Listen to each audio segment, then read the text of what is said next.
दोस्तों, आज मैं लेकर आया हूं एक नया वीडियो जिसमें हम जानेंगे कि सांसारिक जीवन में संतुष्ट के उपाय। तो आइए वीडियो की शुरुआत करते हैं। दोस्तों, कभी कभी हम जो सुनते और समझते हैं वह पूरी तरह सत्य नहीं होता। आपने कई महापुरुषों की बातें सुनी होंगी, कई बुद्धिमानी पुरुषों और गुरुदेवों की बातें सुनी होंगी। उनका कहना यह होता है कि संसारिक जीवन मोह और माया से भरा हुआ है। हमारे रिश्ते, हमारा धन, हमारी इच्छाएं, ये सब बस माया जाल है और जीवन का असली लक्ष्य तो मोक्ष है, मुक्ति है। हमें आध्यात्मिक जीवन की ओर बढ़ना चाहिए। जब भी आप उनकी बातें सुनते हैं तो आपके मन में एक प्रश्न उठता है और वह प्रश्न यह है, क्या हमारा संसारिक जीवन जीना व्यर्थ है? क्या हमें केवल आध्यात्मिक जीवन जीना चाहिए? क्या हमें खुद की खोज करनी चाहिए? क्या हमें संसार के सुख का आनंद नहीं लेना चाहिए? जो लोग इस संसारिक जीवन में फंसे हुए हैं, क्या उनका जीवन पूरी तरह से व्यर्थ है?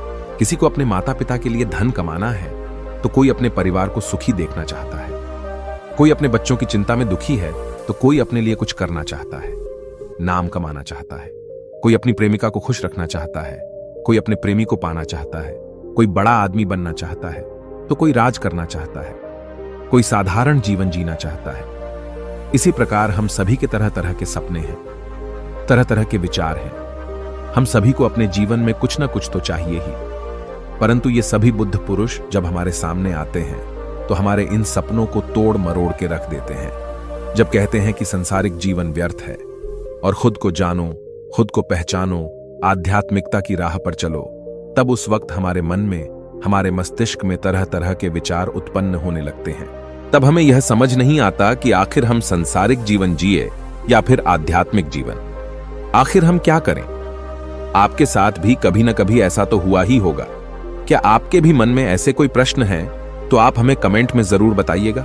चलिए आगे बढ़ते हैं और इसके पीछे की वास्तविकता को जानते हैं, और इन सब के बीच हमें जीवन में संतुष्टि कैसे मिलेगी, हम पूरी तरह से खुश कैसे रह सकते हैं। क्या हमें सब कुछ छोड़कर एक बौद्ध भिक्षु की तरह सब कुछ त्याग कर आनंद मिलेगा?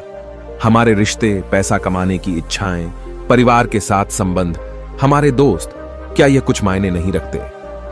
दोस्तों, वास्तविकता तो यही है कि आप उन बुद्ध पुरुषों की बातों को अच्छी तरह से समझ ही नहीं पा रहे, क्योंकि वो कहना कुछ और चाहते हैं और आप उनकी बातों का मतलब कुछ और ही निकाल रहे हैं। आप उनकी बातों से कुछ और ही समझ रहे हैं। महात्मा बुद्ध खुद ही कहते थे कि उन्हें गरीबी पसंद नहीं है। वे यह कहते थे कि आपको सफलता प्राप्त करने के लिए आर्थिक रूप से सक्षम बनना आवश्यक है। इसका मतलब है कि जब तक आप गरीब हैं और आपके पास आर्थिक साधनों की सामग्री नहीं है, तब तक आप अपने आत्मा की खोज में आगे नहीं बढ़ सकते। और ठीक उसी के विपरीत संपन्नता और अमीर होना भी आपके आध्यात्मिक मार्ग की बाधा बन जाती है। कई महापुरुषों ने, कई बौद्ध पुरुषों ने अपनी बातें बहुत ही सीधी और सरल भाषा में कही है, लेकिन हम सभी उन बातों का अर्थ कुछ और ही निकाल बैठते हैं। हम सभी उनकी बातों को समझ नहीं पाते, क्योंकि उनकी बातें रोजमर्रा की जिंदगी से बिल्कुल अलग होती है।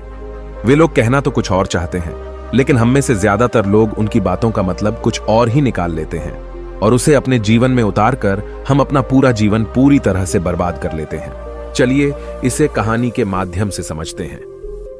एक बार की बात है, महात्मा बुद्ध नगर वासियों को उपदेश दे रहे थे। महात्मा बुद्ध कह रहे थे कि संसार के माया जाल में मत फंसो, संसार से ऊपर उठो। संसार से ऊपर उठकर ही तुम संसार को जी सकते हो। संसार में जो फंस गया, जिसने अपनी बुद्धि का इस्तेमाल नहीं किया, वो व्यक्ति जो समय पर अच्छे कर्म नहीं करता और बुरे कामों में जुट जाता है, वह आने वाले समय में बड़े दुखों का सामना कर सकता है, क्योंकि उसके बुरे कर्म ही उसके दुखों का कारण बनेंगे। इसलिए आप सभी इस संसार की मोह माया अर्थात इच्छा, लालच, क्रोध इत्यादि को ध्यानपूर्वक देखते हुए अपने कर्म करें। इतना कहकर महात्मा बुद्ध ने अपना उपदेश समाप्त किया और वहां से चले गए। महात्मा बुद्ध जब ये उपदेश दे रहे थे तो वहां पर उस नगर का सबसे धनी व्यक्ति वहीं पर मौजूद था, और उस व्यक्ति पर महात्मा बुद्ध की बातों का बहुत गहरा असर पड़ा। उसका मन अब संसारी जीवन में नहीं लगता था, वह संसारी जीवन से हटने लगा था। अब उसे अपना सब कुछ किया हुआ व्यर्थ नजर आने लगा था। देखते ही देखते कुछ ही सालों में उसका सारा व्यापार चौपट होने लगा था। उस धनी व्यापारी के परिवार के सभी सदस्य उसे इस तरह से देखकर बहुत चिंतित रहने लगे थे, और जब भी कोई उससे बात करने की कोशिश करता था तो वह धनी व्यापारी एक ही बात कहता, यह धन दौलत तो सब बेकार की चीजें हैं, यह सब तो मोह माया है, सब बेकार है, भला हम रिश्ते निभाकर क्या करेंगे, यह सब तो वासना है, जीवन तो केवल एक ही है और वह है मुक्ति। अब तो केवल उसी की आस है, उसी की प्यास है। मैं इतना समझ चुका हूं कि अब से जो भी होगा वह सब अच्छा होगा।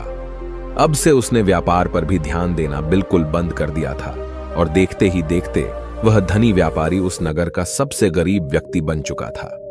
वह पूरी तरह से निर्धन हो चुका था, उसका सब कुछ बर्बाद हो चुका था और उसका पूरा परिवार सड़क पर आ गया था।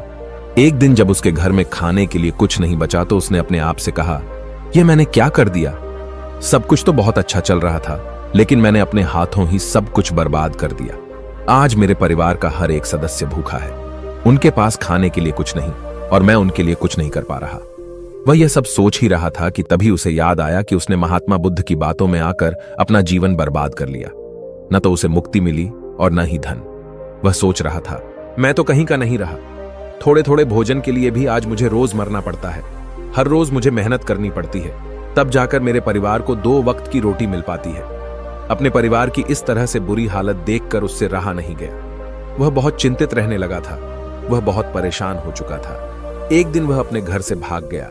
रास्ते में जब वह आगे बढ़ रहा था तब उसके मन में ख्याल आया कि वह कहां जाएगा, किससे मदद मांगेगा, आखिर अब उसका साथ कौन देगा। तभी उसे याद आया कि उसे महात्मा बुद्ध के पास ही जाना चाहिए, क्योंकि बुद्ध के कारण ही आज उसकी यह हालत है। उसके हालात के जिम्मेदार तो वही है। मैं तो सीधा सीधा अपने मार्ग पर जा रहा था, लगातार अपने व्यापार में उन्नति कर रहा था, लेकिन जब से मैंने उनकी बातें सुनी तब से मेरा मन विचलित हो गया। मुझे समझ नहीं आया कि मैं जो जीवन जी रहा हूं क्या वह सत्य है, या फिर जो वह जीवन जी रहे वह सत्य है। उनकी चिकनी चुपड़ी बातों में आकर मैंने अपना सब कुछ बर्बाद कर दिया। मेरे हालात के जिम्मेदार तो वही हैं, इसलिए मुझे उनके पास ही जाना चाहिए। अपने मन में क्रोध लिए 2 दिनों की लंबी यात्रा करके महात्मा बुद्ध के पास पहुंचा और क्रोध में आकर महात्मा बुद्ध से कहता है, हे बुद्ध, आपको कोई ज्ञान नहीं, न ही आपने सत्य की प्राप्ति की है। आप तो केवल भोले भाले लोगों को फंसाना जानते हैं, अपनी चिकनी छुपड़ी बातों में उन्हें बहलाना जानते हैं। आप लोगों के सीधे पर का फायदा उठाकर अपनी प्रसिद्धि और अपनी प्रशंसा करवाते हैं। आप हमें ऐसे सपने दिखाते हैं जो कभी पूरे नहीं हो सकते। मैं भी ऐसा ही एक सीधा साधा व्यक्ति था और मैं उस नगर का सबसे बड़ा धनी व्यक्ति था। आपसे मिलने से पहले सब कुछ ठीक चल रहा था, मेरे पास धन की कोई कमी नहीं थी, सारे ऐशो आराम थे, सारी सुख सुविधाएं थीं। लेकिन जब से मैंने आपका उपदेश सुना, मैं आपसे इतना प्रभावित हो गया कि मैंने आपकी बातों को ही मानना शुरू कर दिया और वो सारी चीजें छोड़ दी जो मुझे संसारी जीवन से जोड़ती थीं। अर्थात संसार की सारी मोहमाया मैंने त्याग दी और आज देखिए आपकी वजह से मेरा पूरा परिवार भिखारी बन चुका है। वह छोटी सी कुटिया में रहता है, यहां तक कि रोज के खाने के लिए भी हमें तिल तिल मरना पड़ता है। आपकी वजह से मैं पूरी तरह से बर्बाद हो चुका हूं। उस व्यक्ति के इतना कहने के बाद महात्मा बुद्ध शांति से मुस्कुराते हुए उस व्यक्ति से कहते हैं, आखिर तुम्हारे साथ क्या हुआ है और तुमने मेरी बातों का क्या मतलब निकाला? इस पर वह व्यक्ति महात्मा बुद्ध को सारी बातें बता देता है। आप कहते हैं कि धन दौलत की इच्छा करना, ये कामना, ये वासना से बुरी है। आप संसारिक जीवन को बुरा कहते हैं और खुद इस संसार में आकर भिक्षा मांगते हैं। आप आध्यात्मिक जीवन को अच्छा बताते हैं, किंतु मेरा एक प्रश्न है, इस आध्यात्मिक जीवन से हमें क्या मिलता है? इससे हमें क्या लाभ? आपने कहा था कि हमें आध्यात्मिक जीवन से सुख प्राप्त होता है, लेकिन मैंने तो जब से आध्यात्मिक जीवन अपनाया है तब से मुझे केवल दुख ही दुख मिला है। यहां तक कि मेरे पास जो कुछ भी था वह भी सब मैं खो बैठा हूं। आप लोगों को झूठा सुख दिखाकर उन्हें अंधकार में ढकेल देते हैं। क्या यह वास्तविकता नहीं है? इस पर महात्मा बुद्ध मुस्कुराते हुए उस व्यक्ति से कहते हैं, बेटा, तुम बहुत दूर से आए हो, अभी तुम विश्राम कर। रात को आकर मैं तुम्हें तुम्हारे सभी प्रश्नों का जवाब दे दूंगा। पहले तो उस व्यक्ति ने इनकार किया, लेकिन महात्मा बुद्ध के आग्रह पर वह व्यक्ति महात्मा बुद्ध की बात मान गया और आश्रम में जाकर विश्राम करने लगा। रात्रि के बाद महात्मा बुद्ध उस व्यक्ति के पास आए और कहा, बेटा, मैंने एक व्यक्ति की बात सुनी। वह कह रहा था कि एक हाथी हवा में उड़ रहा था और वह अपने पर तेजी से मारता हुआ हवा में चला जा रहा था। उसने तो यह भी देखा कि एक बड़ी मछली अपने पैरों से जमीन पर चल रही थी और एक कुत्ता समुद्र की गहराइयों में सांस ले रहा था। इतना कहकर महात्मा बुद्ध शांत हो गए। वो व्यक्ति महात्मा बुद्ध की सारी बातें सुनकर महात्मा बुद्ध से कहता है, हे तथागत, उसके आगे क्या हुआ? आखिर आप चुप क्यों हो गए? तभी महात्मा बुद्ध उस व्यक्ति को समझाते हुए कहते हैं, बेटा, क्या तुम्हें लगता है कि ऐसा वास्तव में हो सकता है? इस पर व्यक्ति जवाब देते हुए कहता है, बुद्ध, अगर आप कह रहे हैं तो यह अवश्य ही सच होगा, क्योंकि आप इतने बड़े ज्ञानी हैं। आपने सत्य की प्राप्ति की है, तो आपके मुख से निकला हुआ हर एक शब्द तो सत्य ही होगा। तभी महात्मा बुद्ध मुस्कुराते हुए उस व्यक्ति से कहते हैं, बेटा, क्या तुमने कभी पहले ऐसा कभी होते हुए देखा है? क्या तुमने कभी किसी हाथी को देखा है जो पर के साथ हवा में तेजी से उड़ता जा रहा हो? इसके जवाब में वह व्यक्ति कहता है, तथागत, मैंने तो कभी नहीं देखा। तभी महात्मा बुद्ध कहते हैं, तुमने मुझसे प्रश्न क्यों नहीं किया कि आखिर वह हाथी आकाश में कैसे उड़ सकता है? इसके जवाब में व्यक्ति कहता है, हे तथागत, आपके मुख से सुनकर मुझे ऐसा लगा कि मानो वह सत्य हो, और आप कह रहे हैं तो यह सत्य ही होगा, इसलिए मैंने आपसे एक भी बार प्रश्न नहीं किया। तभी महात्मा बुद्ध उस व्यक्ति को समझाते हुए कहते थे, कभी किसी की बातों पर मत जाना, बल्कि खुद विचार करो। स्वयं सोचो कि उस बात में कितनी सच्चाई है। जो व्यक्ति कह रहा है, क्या वह सच है? आखिर वह कहना क्या चाहता है? हो सकता है कि वह कुछ और कहना चाहता हो और तुम उसका अर्थ कुछ और ही निकाल रहे हो।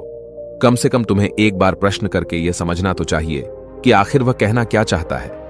अगर तुम मुझसे पूछते कि आखिर वह हाथी हवा में कैसे उड़ सकता है, तो इसका जवाब मैं तुम्हें अवश्य देता। मैं तुम्हें ऐसा बताता कि एक छोटा सा बच्चा अपने खिलौनों के साथ खेल रहा है। वह हाथी को हवा में उड़ा रहा है और कुत्ते को पानी में डूबा रहा है, और रही बात मछली की, तो वह उसे जमीन पर चला रहा है। क्या ऐसा संभव नहीं हो सकता? इसके जवाब में व्यक्ति कहता है, हाँ, बिल्कुल ऐसा हो सकता है कि महात्मा बुद्ध उस व्यक्ति को कहते हैं, इसी प्रकार मैं कभी किसी को निर्धन या गरीब होने के लिए नहीं कहता। निर्धनता या गरीबी तुम्हारे विकास में बाधक बन जाती है, जिससे तुम और कुछ नहीं सोच पाते, न ही कुछ समझ पाते हो। इन भिक्षुओं को देखो, जब इन्हें भोजन की आवश्यकता होती है तो ये भिक्षा मांगने के लिए निकल पड़ते हैं, लेकिन यह भिक्षा कहां से आती है? इसके जवाब में व्यक्ति कहता है, हे तथागत, हर कोई रोज मेहनत करता है ताकि उसके परिवार का पालन पोषण हो सके, और जो वह मेहनत करता है उसके बदले में उसे कुछ पैसे मिलते हैं। उन पैसों से भोजन खरीदता है और वही भोजन वह आपको भी सौंपता है, और वहीं से भिक्षा आती है। तभी महात्मा बुद्ध उस व्यक्ति से एक और प्रश्न करते हैं, बेटा, यह बात तो सत्य है, लेकिन तुम क्या मुझे यह बता सकते हो कि आखिर यह धन कहां से आता है? इसका जवाब देते हुए व्यक्ति कहता है, हे तथागत, धन तो सभी लोग अर्जित करते हैं, सभी कमाते हैं। तभी महात्मा बुद्ध इस व्यक्ति को समझाते हुए कहते हैं, ठीक इसी प्रकार दुनिया में यदि हर कोई भिक्षा मांगने लग जाए तो आखिर भोजन कहां से आएगा? अनाज कौन उगाएगा? व्यापार कौन करेगा? और लोगों की रक्षा के लिए धन कहां से इकट्ठा होगा? लोगों की जरूरतें कैसे पूरी होगी? यह सुनकर व्यक्ति थोड़ा सा अचरज में पड़ गया और महात्मा बुद्ध से कहता है, किंतु हे तथागत, आप ही तो कहते हैं कि मनुष्य की इच्छा, कामना और वासना, लालच और क्रोध, ये सभी मनुष्य के विकार हैं और हमें इनसे दूर रहना चाहिए, तभी वह आत्मज्ञानी कहलाता है। तभी महात्मा बुद्ध कहते हैं, बेटा, मैं तो अभी भी यही कह रहा हूं कि मनुष्य को इन सब चीजों से दूर रहना चाहिए। इस पर व्यक्ति महात्मा बुद्ध की बात काटते हुए कहता है, हे तथागत, पर दुनिया तो इसी पर चल रही है, इसके बिना भला यह संसार कैसे चल सकता है? हर किसी को पैसों की जरूरत है, बिना पैसों के वह अपने परिवार को नहीं चला सकता, वह अपने परिवार का पालन पोषण नहीं कर सकता, वह अपने परिवार के लिए भोजन नहीं ला सकता, और यदि वह पैसे नहीं कमाएगा तो वह भूखा मर जाएगा। तभी महात्मा बुद्ध कहते हैं, बेटा, यह संसार इन चीजों से नहीं चल रहा, इन चीजों से बिगड़ रहा है। इस पर व्यक्ति कहता है, हे तथागत, आखिर आप क्या कहना चाहते हैं? मैं आपकी बात समझ नहीं पा रहा। संसार में इच्छा, कामना, वासना और क्रोध ही तो है, और जब हम इनका त्याग कर देते हैं तब हम आध्यात्म के मार्ग की ओर आगे बढ़ते हैं, अर्थात मुक्ति के मार्ग पर, यानी कि हम सन्यासी के मार्ग पर चलते हैं। इस पर महात्मा बुद्ध जवाब देते हुए कहते हैं, बेटा, तुमने जो कुछ कहा वह भी एक बहुत बड़ा सत्य है। इच्छा, कामना, वासना और क्रोध, ऐसे ही बुरी भावनाओं को छोड़ देने से हम संसार छोड़कर सन्यासी हो जाते हैं, और इन्हीं सभी चीजों को छोड़कर भी हम संसार में जी सकते हैं, धन कमा सकते हैं, मान, पद, प्रतिष्ठा और सम्मान कमा सकते हैं, क्योंकि हम सब अपना कर्म ही तो कर रहे हैं। एक किसान खेती करता है, पर वह अपनी खेती बिना बुरी भावनाओं के भी कर सकता है। एक व्यापारी व्यापार करता है और इस व्यापार में चीजों को यहां से वहां पहुंचाना होता है, और वह व्यापारी इन चीजों को बिना बुरी भावना के कर सकता है। ठीक उसी प्रकार एक राजा भी अपनी प्रजा की रक्षा करता है, और वह भी अपने कर्म बिना किसी बुरी भावना के कर सकता है। और एक भिक्षु इन सभी लोगों को सही प्रकार और सही कार्य करने के लिए मार्गदर्शन करते हैं, जो उस भिक्षु का कर्म है, जो उसका कार्य है। और जो व्यक्ति जागृत होकर अपने कर्मों का सही पालन करता है, वास्तविकता में वही सन्यासी है, वही भिक्षु है। क्योंकि हम जो भी कर्म कर रहे हैं वह हमारा इस संसार में रहने के लिए, जीवित होने के लिए, जीवन जीने के लिए केवल एक माध्यम मात्र ही है। उसे छोड़कर हम कुछ भी नहीं पा सकते। और हमारे सभी कर्म करते हुए हमारा मुख्य उद्देश्य जागृत होना है, खुद को पहचानना है, खुद को जानना है। एक बार यदि हमारे भीतर ज्ञान का उदय हो गया, तब हम चाहे जो भी करें, वह फिर संसारी हो या सन्यासी, सब एक ही होते हैं। इस पर व्यक्ति महात्मा बुद्ध से कहता है, हे बुद्ध, किंतु मैंने तो देखा है कि आप अपने संघ में उन लोगों को भी शामिल कर लेते हैं जो लोग अपने परिवार को छोड़कर आए, अपने माता पिता को छोड़कर आए हैं, अपने बीवी बच्चों को छोड़कर आए हैं। क्या आप उनसे कभी यह कहते हैं कि जाकर अपनी जिम्मेदारियां पूरी करो? जाओ, अपनी जिम्मेदारियां संभालो और धन कमाओ, और वहीं पर रहकर तुम आत्मज्ञान प्राप्त करो। उस व्यक्ति के प्रश्न का जवाब देते हुए महात्मा बुद्ध कहते हैं, भक्ति, क्या तुम शांति को हवा में उड़ा सकते हो? इसके जवाब में वह व्यक्ति कहता है, नहीं, मैं नहीं उड़ा सकता। तभी महात्मा बुद्ध कहते हैं, केवल एक बच्चा ही हाथी को हवा में उड़ा सकता है। ठीक उसी प्रकार जिस व्यक्ति को जो बनना है वह तो वह बनकर ही रहेगा। जैसे किसी व्यक्ति को राजा बनना है तो वह राजा बनेगा, किसी व्यक्ति को व्यापारी बनना है तो वह व्यापारी बनेगा। ठीक इसी प्रकार यदि किसी व्यक्ति को आत्मज्ञान की प्राप्ति करनी है तो उसे सब कुछ तो त्यागना ही होगा। आगे महात्मा बुद्ध उस व्यक्ति से कहते हैं, बेटा, क्या तुम सब कुछ छोड़कर आत्मज्ञान के मार्ग पर आगे बढ़ते, या फिर तुम यह सोच रहे थे कि इस रास्ते पर चलकर जीवन आसान हो जाएगा, जो होगा सब अच्छा होगा, सब कुछ अपने आप ही मिलने लगेगा, मुझे तो कुछ करने की आवश्यकता ही नहीं पड़ेगी, सारे दुख दर्द सब कुछ समाप्त हो जाएगा और जीवन में चमत्कार होने लगेगा और अंत में मुक्ति भी मिल जाएगी। महात्मा बुद्ध की यह बात सुनकर उस व्यक्ति को अपनी गलती का एहसास हो गया। पदोन्नति महात्मा बुद्ध के चरणों में गिर पड़ा और कहने लगा, हे तथागत, आप सत्य कहते हैं। मैंने तो कुछ ऐसा ही सोचा था, क्योंकि मेरा व्यापार सही नहीं चल रहा था, तो मुझे लगा कि सब कुछ छोड़कर सब मिल जाएगा, मुझे कुछ करने की आवश्यकता ही नहीं पड़ेगी और मेरे सारे दुख दर्द हमेशा हमेशा के लिए खत्म हो जाएंगे और मैं आत्मज्ञान भी प्राप्त कर पाऊंगा। तभी महात्मा बुद्ध उस व्यक्ति से कहते हैं, बेटा, भिक्षु हो जाना कोई आसान बात नहीं है, इसके लिए सब कुछ त्यागना पड़ता है। एक एक चीज जिसे तुम बहुत प्रेम करते हो, वह सारी चीजें तुमसे एक एक करके दूर हो जाती हैं। तो क्या तुम भिक्षु बनने के लिए तैयार हो? क्या तुम सब कुछ छोड़कर आध्यात्म के मार्ग में आगे बढ़ना चाहते हो? इसके जवाब में व्यक्ति कहता है, हे तथागत, मुझे मेरी गलती का एहसास हो चुका है, मुझे भिक्षु नहीं बनना, मैं तो व्यापारी ही ठीक हूं, मैं तो अपने संसारी जीवन में ही ठीक हूं। परंतु अब भी मेरे मन में एक प्रश्न शेष बचा है, अगर आपकी आज्ञा हो तो वह प्रश्न भी मैं आपसे पूछना चाहूंगा। तभी महात्मा बुद्ध उसे आज्ञा देते हैं। इस पर व्यक्ति कहता है, हे तथागत, आप ही तो कहते हैं कि धन नहीं कमाना चाहिए। पद, प्रतिष्ठा, अहंकार हमें दुख की ओर ले जाते हैं और संसार में यही तो है और क्या है। यदि हमें संसारी जीवन जीना है तो हमें यह सब तो करना ही पड़ेगा। तभी महात्मा बुद्ध मुस्कुराते हुए उस व्यक्ति से कहते हैं, क्या तुम्हें भूख लगी है? इस पर व्यक्ति कहता है, हां तथागत, मुझे बहुत भूख लगी है। तभी महात्मा बुद्ध उस व्यक्ति को भोजन करवाते हैं। उसे भरपेट भोजन खिलाने के बाद महात्मा बुद्ध उस व्यक्ति से कहते हैं, लो और खाओ, ये सब तुम्हारे लिए ही है। इसके जवाब में वह व्यक्ति कहता है, तथागत, मैं पहले ही बहुत ज्यादा खा चुका हूं, अब मुझसे और नहीं खाया जाएगा, मेरे पेट में अब थोड़ी भी जगह नहीं रह गई है। यदि मैंने और अधिक खाया तो मेरा पेट दर्द करने लग जाएगा और फिर मुझे तरह तरह की परेशानियां होने लगेंगी, मैं परेशान हो जाऊंगा। तभी महात्मा बुद्ध मुस्कुराते हुए उस व्यक्ति से कहते हैं, बेटा, मैं भी तो तुम्हें यही समझाने का प्रयास कर रहा हूं कि जितनी जरूरत है उतना ही खाओ, उतना ही धन कमा जितने की तुम्हें आवश्यकता है, क्योंकि हर चीज जब हद से ज्यादा हो जाती है तो वह नुकसान जरूर पहुंचाती है। फिर वह चाहे धन हो, चाहे इच्छा, चाहे लालच या फिर कामना या वासना, सब कुछ हद से ज्यादा आपको नुकसान ही पहुंचाएगा और यह सब आपको केवल दुख ही देंगे। इसलिए इन्हें नियंत्रण में रखना चाहिए। जितने की हमें आवश्यकता है उतना ही हमें चाहिए, और जब आप इसे नियंत्रण में रखते हैं तो यह कभी आपको दुख नहीं दे पाएगा। आप हमेशा सुखी रहोगे। आ गई। महात्मा बुद्ध उस व्यक्ति से कहते हैं, भर दे। धन कमाना आवश्यक है, क्योंकि धन की कमी नहीं होनी चाहिए, भोजन की कमी नहीं होनी चाहिए, किसी भी कार्य को करने के लिए मन में इच्छा की कमी नहीं होनी चाहिए। लेकिन उसी के साथ में यह भी ध्यान रखना है कि इच्छा अत्यधिक भी नहीं होनी चाहिए। और मैं तुम्हें यही समझाने का प्रयास कर रहा हूं, मैं तुम्हें यही ज्ञान देने का प्रयास कर रहा हूं कि मध्य में रहो, न कम न ज्यादा। इसलिए जाओ और धन कमा व्यापार करो। अपने कर्म से न केवल अपना बल्कि दूसरों का भला भी करो। जब तुम अपने किए के सांसारिक कार्यों से लोगों का भला करते हो, तब तुम में और किसी सन्यासी अर्थात किसी भिक्षु में कोई अंतर नहीं रह जाता।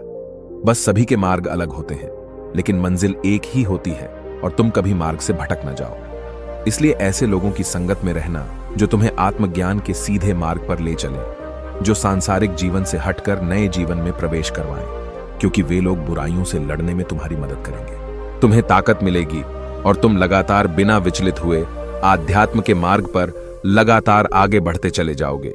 इतना कहकर महात्मा बुद्ध शांत हो गए। वह व्यक्ति महात्मा बुद्ध को प्रणाम करके कहता है, हे तथागत, आपकी शिक्षाएं तो बिल्कुल अलग हैं। आप जो कहते हैं उसके पीछे का अर्थ कुछ अलग ही होता है, बहुत सीधा और सरल, लेकिन हम उसे समझ नहीं पाते। आपके पास चमत्कार का आश्वासन नहीं है, पर आपके पास वह मार्ग है जिस मार्ग पर चलकर मैं अवश्य ही अध्यात्म को प्राप्त कर सकता हूं, जिससे मेरा और लोगों का सभी का भला होगा। हे तथागत, यह मेरी ही गलती थी कि मैंने आपकी बातों का गलत मतलब निकाला और एक व्यापारी होकर भी मैंने अपने कर्म को छोड़ दिया और यह सोचने लगा कि अब अपने आप ही सब कुछ होगा, सब कुछ अच्छा ही होगा। लेकिन यह सत्य है कि अपने आप कुछ नहीं होता। जब हम हाथ पैर चलाएंगे, काम करेंगे, कर्म करेंगे, तभी हमें फल मिलेगा। जब हम हाथ पैर मारना छोड़ देते हैं तो नदी का बहाव हमें अपने साथ बहाकर ले चला जाता है और तब हमारे हाथों में कुछ नहीं रह जाता, और यही मेरे साथ भी हुआ है। हे तथागत, आज से मैं आपको वचन देता हूं कि मैं अपना कर्म पूरी ईमानदारी के साथ करूंगा। आपके दिए हुए मार्ग पर मैं पूरी ईमानदारी से चलूंगा। मैं आपको वचन देता हूं कि मैं एक अच्छा व्यापारी और एक अच्छा इंसान बनकर रहूंगा। मैं आत्मज्ञान के मार्ग पर अपने कर्म करते हुए आगे बढ़ता रहूंगा।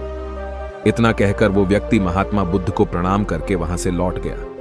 दोस्तों, हमारे साथ भी कुछ ऐसा ही होता है। जब हम किसी सिद्ध पुरुष की बातें सुनते हैं तो हमें लगता है कि संसारी जीवन व्यर्थ है और हमने जो कुछ भी आज तक कमाया है, जो कुछ भी आज तक कर्म किए हैं, वो सब व्यर्थ है। दुनियादारी की सारी बातें बेकार हैं।